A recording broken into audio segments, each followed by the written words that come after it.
Mga palatandaan na maaari pang ayusin ang relasyon nyo. Una, tanggap nyong dalawa na hindi kayo perpekto. Tanggap nyong dalawa na kaya nangyari ang mga bagay na hindi dapat mangyari dahil kapwa kayo may pagkakamali.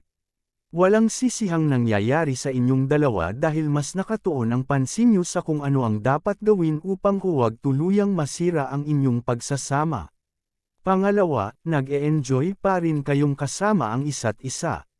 Kahit sino pa ang iyong makasama at makausap, mananatiling sa partner mo pa rin natatagpuan ang totoong saya na hindi mo maramdaman sa iba. Na kahit sa dami ng taong iyong nakakasalamuha hanapin mo pa rin ang presensya niya.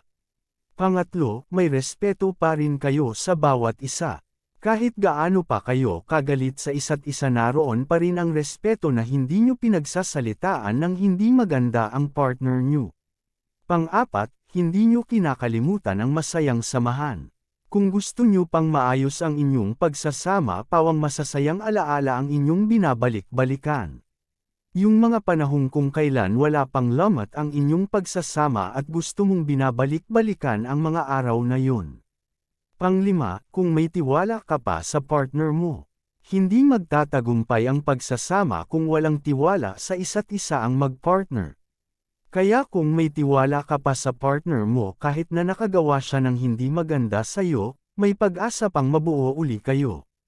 Pang-anim, pareho kayong gustong may salba ang inyong pagsasama. Kung isa lang ang gumagawa ng paraan upang mag-workout ang isang relasyon. Walang maisasalba kung ayaw na talaga ng isa man sa inyo dahil sumusuko na talaga siya. Subalit kung kayong dalawa ginagawa ang lahat upang magkabalikan, malaki ang pag-asa na madugtungan ang inyong pagmamahalan.